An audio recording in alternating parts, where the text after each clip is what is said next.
पति पत्नी के झगड़े। अंजना, समर्थ यह वीडियो देखो कितना कॉमेडी है। समर्थ, अंजना प्लीज़ मुझे मेरा काम करने दो, मुझे परेशान मत करो। ऐसी फालतू बातें सुनने के लिए मेरे पास तुम्हारे जैसा फालतू वक्त नहीं है।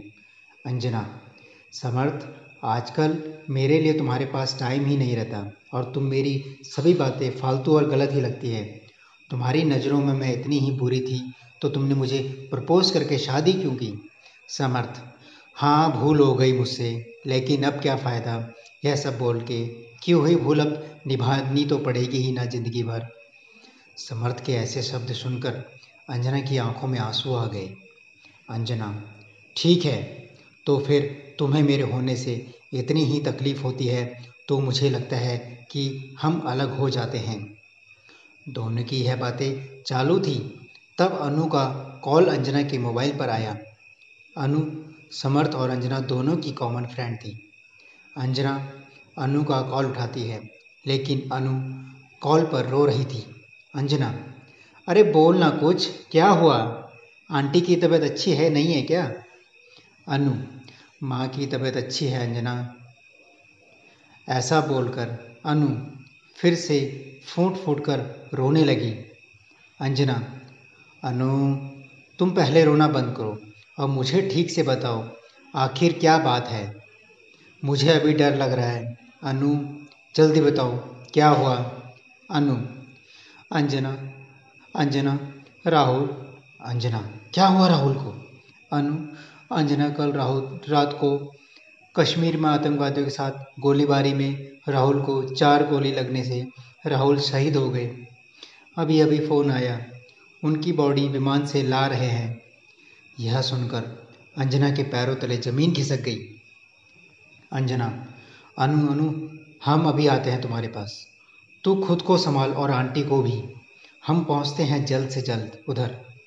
ऐसा बोलकर अंजना फ़ोन रख देती है और समर्थ को राहुल और आतंकवादियों के साथ हुई फायरिंग और राहुल के शहीद होने की बात बताती है।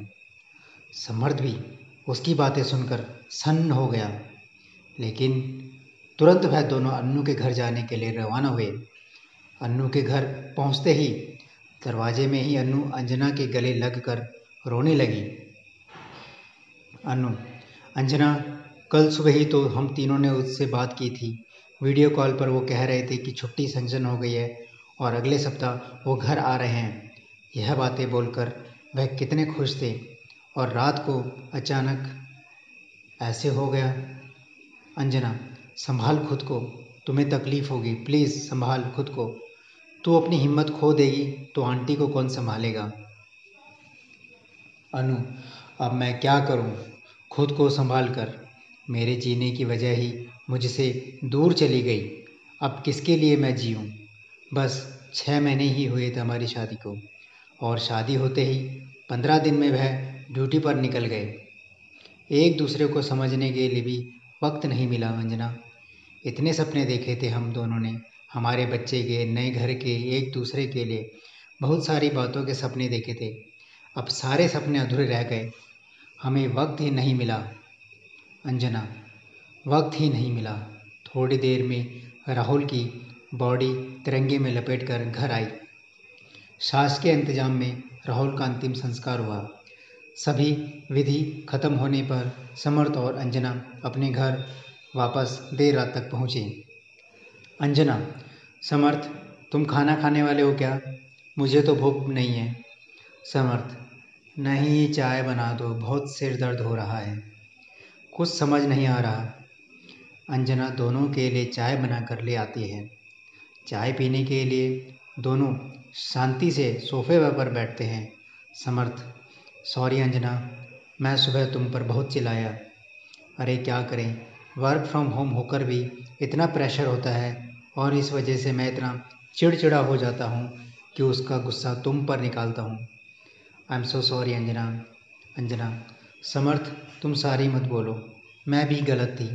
मैंने भी ज़्यादा ही बोल दिया था कि हमें अलग हो जाना चाहिए। मुझे ऐसा नहीं बोलना चाहिए था। समर्थ, अंजना, तुम्हारा गुस्सा भी सही है। मैं तुम्हें वक्त दे पाऊँ इतनी सी तो तुम्हारी इच्छा होती है। अंजना, हाँ लेकिन मुझे भी तुम्हें समझना चाहिए था। समर्थ, तुम्हारे काम का प्रेशर ना समझते हुए मैं अपना ही गुस्सा तुम पर निकाल रही थी। समर्थ, इट्स ओके अंजना, हम दोनों ही अपनी अपनी जगह सही थे, बस हम दोनों एक दूसरे को समझ नहीं पाए।